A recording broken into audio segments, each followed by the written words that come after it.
star, somebody who was on commercials, someone who was at football games. He was ubiquitous throughout America, and he crossed all racial lines.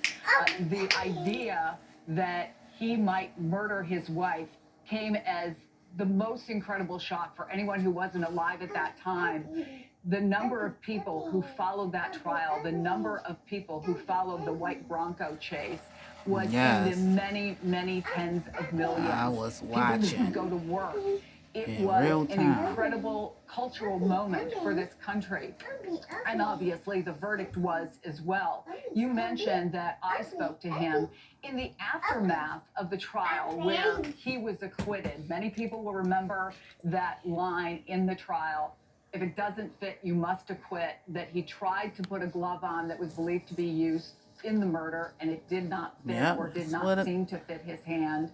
He regained custody of his young children, and the parents of Nicole Brown Simpson, his wife who was prosecutors murdered, lost his wanted case. to get custody, and there was Wanting some him to question try on in a that daggone California blood. appellate court of Stupid. whether or not someone who was accused of murder should rightfully have gotten custody of their children. It caused debate all across the country and caused debate on the air here at MSNBC. I did a 1-hour show with a panel of experts, mostly legal experts, talking about that idea.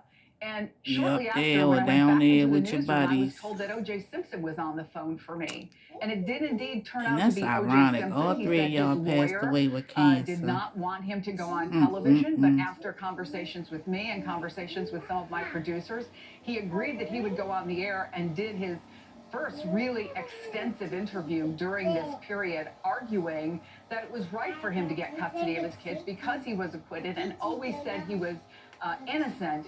One of the things he never really answered was about a statement he made after his acquittal, saying he was going to spend his money and fight as long as he could to find out who the real killer was, but there was never any indication that he did that he spent extensive amounts of money.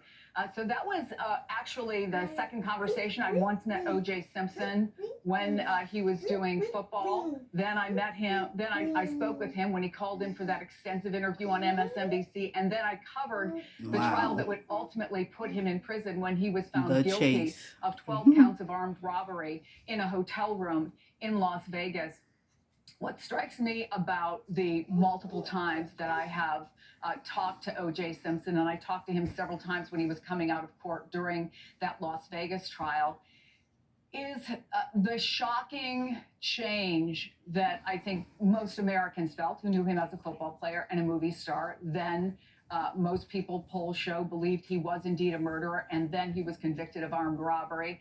But also the idea that he would never give up the argument that he was innocent, the shock it was to him, to the people who stuck by him for many years. This is one of the seminal stories